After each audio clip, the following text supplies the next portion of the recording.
We want you to know the watchful care of that presence of life.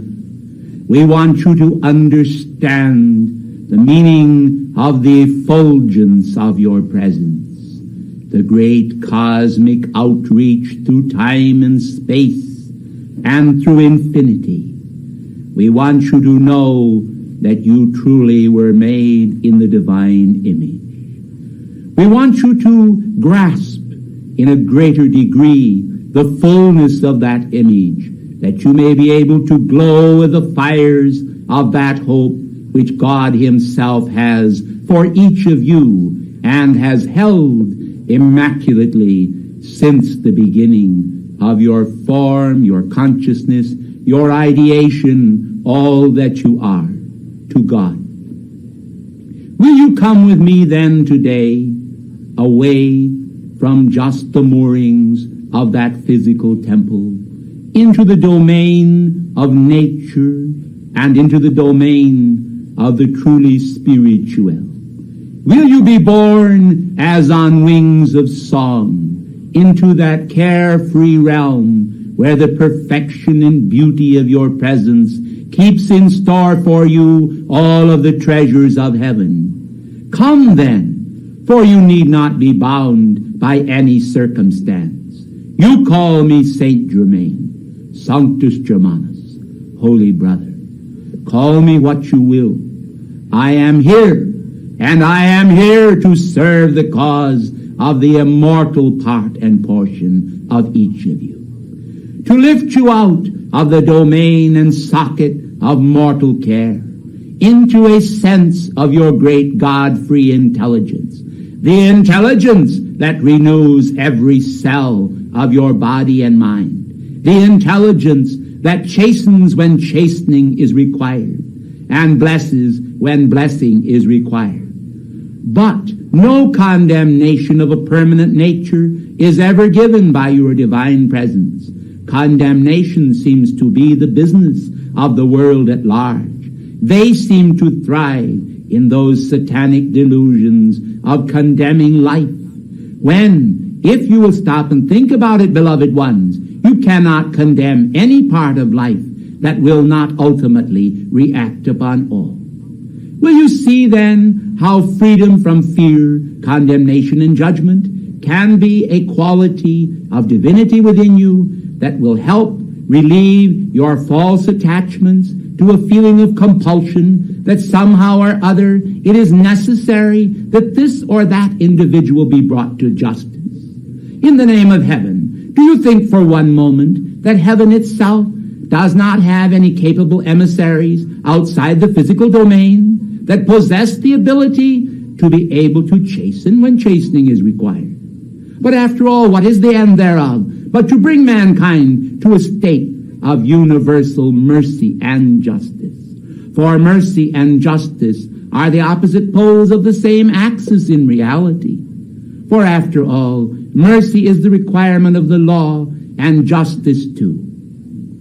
As I speak to you then this afternoon, I urge you to think for a moment of a penciled sunbeam coming from the great central sun as the light of your own soul. Ask yourself this question: does this beam of light, this ray of the individual soul, have nothing or naught to do with the graciousness of God that is extending itself toward all life? I do not think so. I think it has much to do with it, for it is a link in a great cosmic chain. And if it is a link, then each of you blessed ones are a part of that eternal grace and courtesy of the living God, coming here to be reflected in all different aspects of nature. Well then, when you look out upon the sea and you see the spume thereof as it rises into the sun, dancing light fantastics of seeming reality coming and going, does it not help you to know that the wind is there with the sea, that the light is there shining also upon the land and upon the sea? Does it not help you to know also that even the fire is captured within the heart of the sun and the light as it shines down upon the sea spume and its spray. Try to realize and recognize then that the vast billows of the ocean in their roar are really speaking to the heart and saying, I am God, I am God, I am God. Everywhere there is a song that sings to you and to your soul, for within your soul is a part of God. And the waters that express are also a part of yourself. And the light that shines is a part of yourself. And the fire that glows is a part of yourself. And the air in which the drama is enacted is a very important part of yourself. Even the bed of the ocean in which it rests its weary body, this too is a part of yourself. And so you see, inaction and action are all a part of yourself.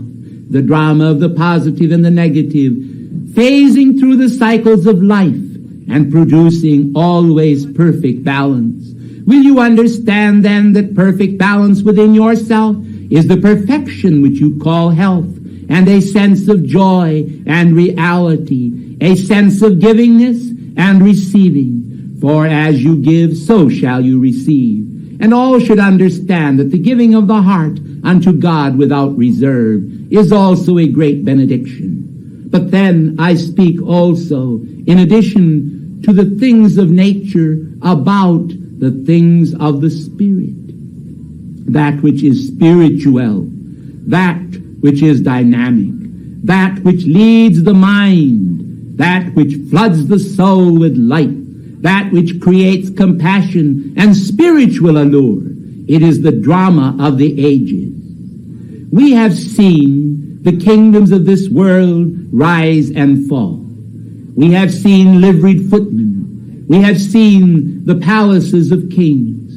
And we have seen the hovels of those who have nothing. We have observed how that man, through the different dramas of experience, is given different stations in life. And lo and behold, the weaver learns to look at the king from the position of the weaver, for the weaver has also been the king, and has also been in a position of power in so many, many cases. We want you then to understand that the exchange of the fruits of life, divided also among mankind in his various embodiments, has given him some opportunity, if he will only learn these graces and gifts, that he may find that in playing these various roles upon the stages of life, he has also been given great opportunity. And when I speak of opportunity, what shall I speak of this age but an age of opportunity? Regardless of what may seem to some to be conditions of discord, inharmony, and despair, of man's ruinous attitudes toward his brother, there still remains upon this planetary body ancient focuses of light. We still maintain a focus in Paris, you know, and it is quite great and quite large and quite hidden from the ordinary eye. We also maintain great focuses of light throughout different parts of the world and throughout individuals upon the planetary body who respond to the vibrations of our love and also send out our love into a world that does not even seem to esteem its value. Do we stop? Nay. I tell you nay. Should you stop then? I tell you no. You should not stop either, for mankind today need the great passions of infinite love now even more than before. For this world today is a world that is waiting for the sunrise of divinity within itself. And there are many here who are able to rise on those great paeans of angel wings of thought into those octaves of light and feel the supremacy of the higher domains. These are able to leave the fashions of their mortal consciousness behind and find at last the great radiance of divine light surrounding them everywhere until they are individually per se raised into that grace which God envisioned for all. Who are they that dare to deny the dignity of divine grace, that grace and godliness have indeed descended into the very heart of man. The chalice of the heart is bold. The chalice of the heart is strong. The chalice of the heart is yours to command. And by the fires of regeneration within your individual hearts, you will be amazed, simply amazed, at how much stimuli you can provide for any cherished action, that which you esteem, that which you desire to be, that which you desire to do. And oh, how wondrous it will be if it will be a benign action. Mankind do not realize the terrific quantities of the fire of their heart that they sometimes summon in a very small action, concerning very ordinary happenings. Well then, let us just envision for a moment what will happen when all of the thought power of individuals is also in contact with the thought power of the living divinity that exists in the world. When that divinity is summoned also, and it is summoned quite willingly and responds ever so gloriously, I want you to know that very extraordinary actions take place. And when those extraordinary actions take place, the cosmic hierarchy is able to produce the most marvelous manifestations for the students of light. Individuals sometimes feel that we do not care, or that we are aloof, or that we have gone away, or that we are involved in some other activity besides this planetary action. I want you to know that those of us who have dedicated ourselves specifically, per se, to those constructive actions upon the planetary body, which are the desire of the great white brotherhood, that we do not desert our posts of duty, nor do we desert our students, not nearly as often as our students may sometimes desert us when what they ask for from us is not forthcoming on the instant. It is almost as they would think that we were a genie to be commanded, someone to rub a magic lamp, and lo and behold, it would be done. I want you to understand that it is just about that simple, yet mankind do not realize it. They are not able to understand it because sometimes they have not been granted exactly what they should not be granted, simply because of the greater wisdom of the cosmic hierarchy. In the name of heaven, beloved ones, do you think that it would be the will of God to give you that which would be the worst for you? Do you think it would be the will of the cosmic hierarchy to grant you those desires which would produce the contrary direction in your very blessed selves, which we desire to see manifest? I am grateful that most of you respond to this, and I assure you that if the balance will wait, they will find themselves also responding, because we are speaking of a cosmic logic, of a cosmologic, which does produce only the fruit of universal grace to all. And so, as I come to you today, it is to raise you out of the socket of your fears, and out of the socket of your doubts, and out of the sockets of your confusion. For when you dwell in those opinions, when you allow yourself to be frustrated by a sense of carnality, don't you see how that it colors all that you do, how that it affects everything that you think? And the first thing you know, you find yourselves actually making come true the very things you do not want to happen. Well, beloved ones, today I ask for all of you then to have a most positive attitude, an attitude of divine positivity that believes in the miracle of the cosmos, in the miracle of the creation. Well, you do, don't you? You believe that the sun was created because it was the desire of God, do you not? You believe that all of the spatial and planetary laws were created so that everything would be governed by divine grace, don't you? You believe then that the planet itself moving around the sun in space and the diurnal movements of the earth, you believe that these were all governed by cosmic law, don't you? Don't you also believe in the diastole and systole of your heartbeat? Don't you believe in the balance of the flow of blood within your own body in order to nourish the cells and see that all runs according to a divine plan? Or do you require a Harvey to tell you so? Beloved ones, let me say unto you today that the laws of God are so wonderful that many of the ascended masters themselves, when they see them revealed to them for the first time, can scarce retain themselves from weeping. So great is their joy. So great is their happiness. So great is their joy when seen from inner levels. When they see these laws functioning from inner levels, and when they see the angelic host sweeping away from the aura of embodied individuals, those conditions of negativity which would in due course of time produce such dire fruits, they rejoice. For always and at all times it is the will of God through all of the cosmic hierarchy to bring manifold blessings unto mankind, to produce in the world the beauty that would free the world from all of its worries, its fear, and its pain. I tell you then that as your hearts begin to rise upward toward God, we also rejoice, for we know that as you escape from the earthly realm of yourself, you will also be able to feel that great power of light within yourself that literally causes the atoms of your being to sing. Stop and consider for a moment what a period of 20 years means to you. Stop and consider how long it is to you, and it is not exactly a short time. Well, don't you see that the little elemental forces that are within you, that the blessed powers of those atoms and all of that energy within yourself has also been imprisoned in most cases far longer than 20 years. It has had little opportunity to express itself in a God-free state. Would you then realize how it is not necessary that you be released through the process of death in order to free those blessed electrons and atoms?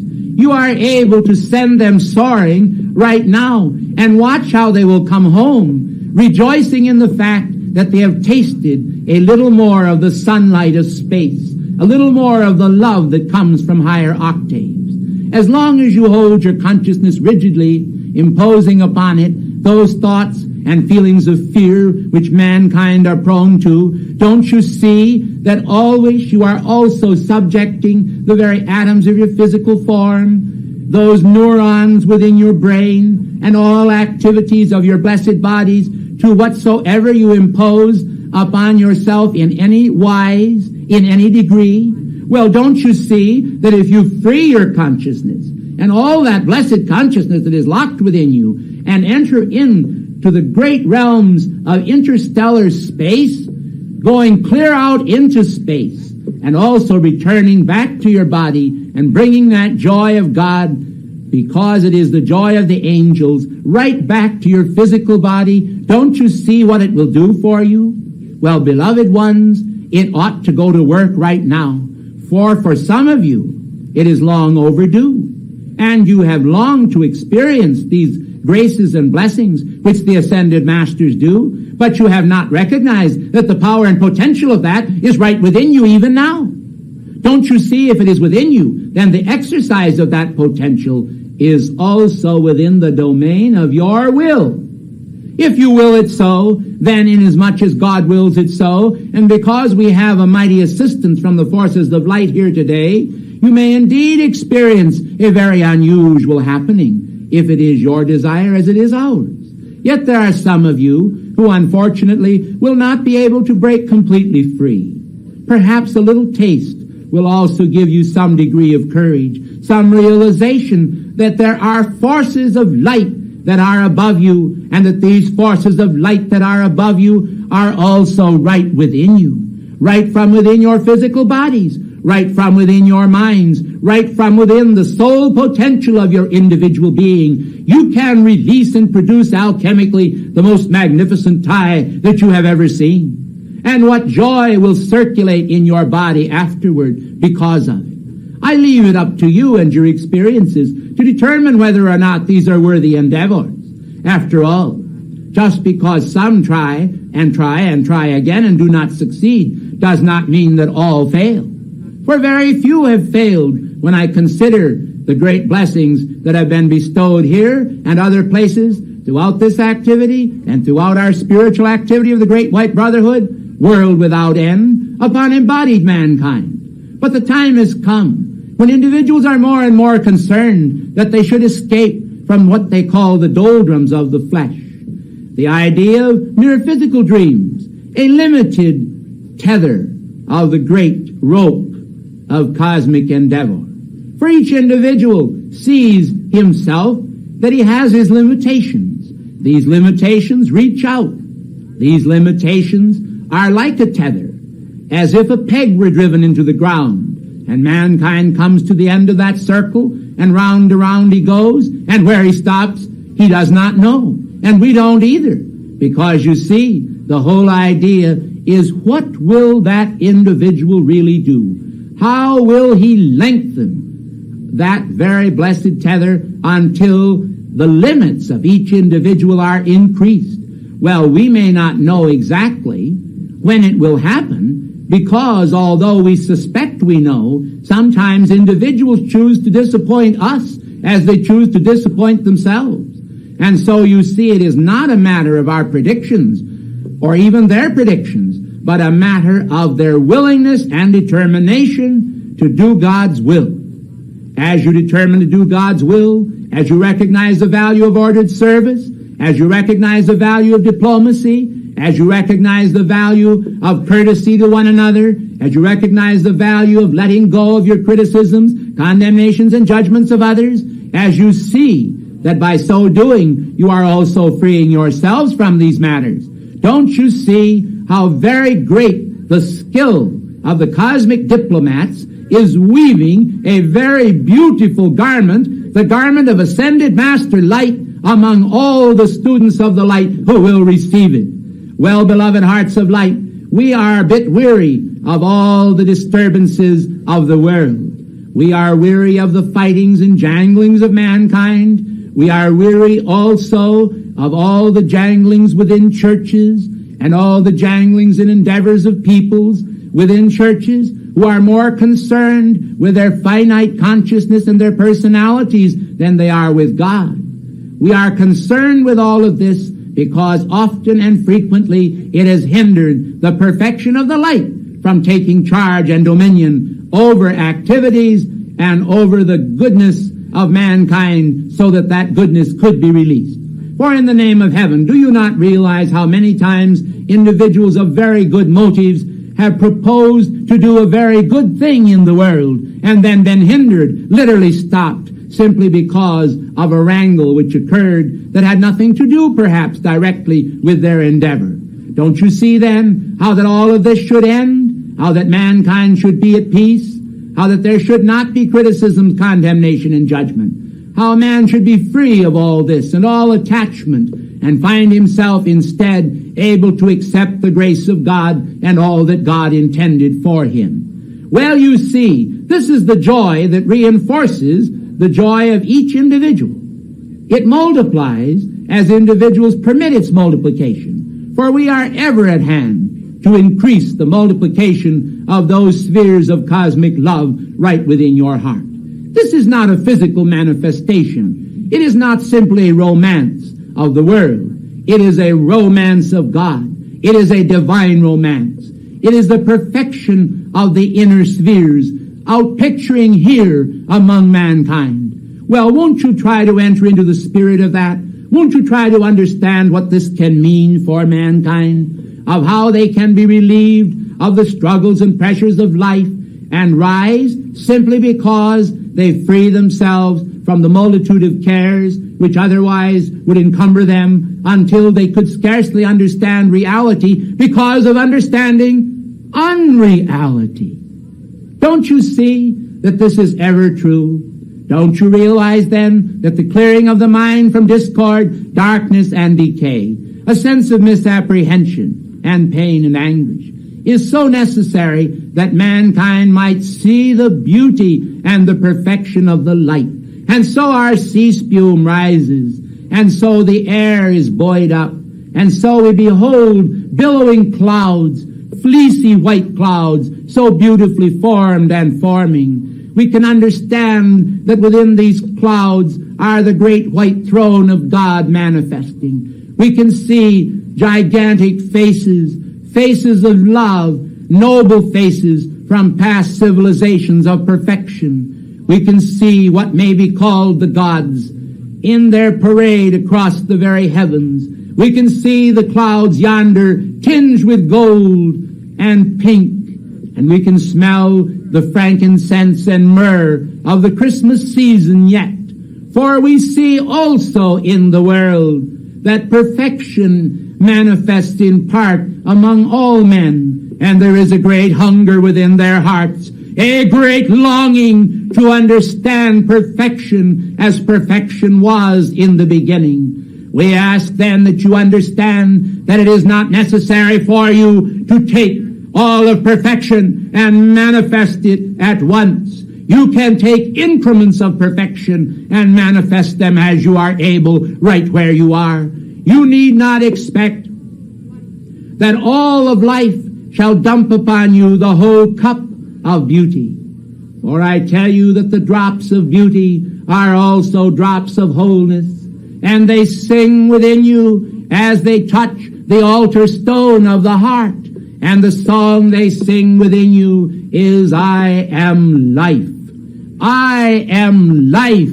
I am life, beating within you, singing within you, and drawing you closer to the strands of heavenly sunshine that unite all under one vast skyey dome of blue perfection, crowning all of life with God direction, perceiving in all the summoning of the elect, yea, from the four winds of the earth into the domain of heaven's beauty.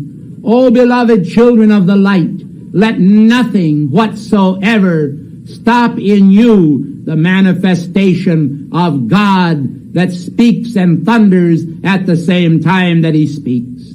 Long ago, as he spake unto Moses, saying, I am that I am, I tell you truly, it was the echo of the foundation of the world speaking unto him. It was the lightning and the thunder. It was the earth that shakes. It was the power of God that always dwells within man. Man seeks for this plan, for the unfoldment thereof, and perceives it not. But those who pursue it relentlessly, those who pursue it with determination, those who pursue it with diligence, both in the sky and upon the land, those who pursue it in the face of the young child as in those of age, those who pursue it in the emerging consciousness within them, they shall find, for that which thunders within them, which is the domain of order and of service, that which is both unfulfilled as it is fulfilled, will also fill the cup of life until the cup of life runneth over, and the joy of God and the dream thereof are sung as a new song, yea, a song of hope and peace, which shall be to all people. The message, the messianic message that long ago rang over the plains of Bethlehem, the blue and pink and golden focus cloaked in pure white light of the infinite, clothed within the finite as the cosmic Christ, the drama of the young child, emerges still in the world and is the stirring of renewed hope in many hearts. It is a song that must not be stilled. We must move, beloved ones, toward a crescendo. We must not be satisfied with that which has been. We must move toward the crescendo of the lightning and the thunder. We must move toward the song and the joy. We must move to the eclipse of human wonder and to that fragile gift of God without alloy. Ours is the dream of the ages. To you is given the icon of light in the image tracery that I have spoken in the unspoken logos of the infinite God. I thank you.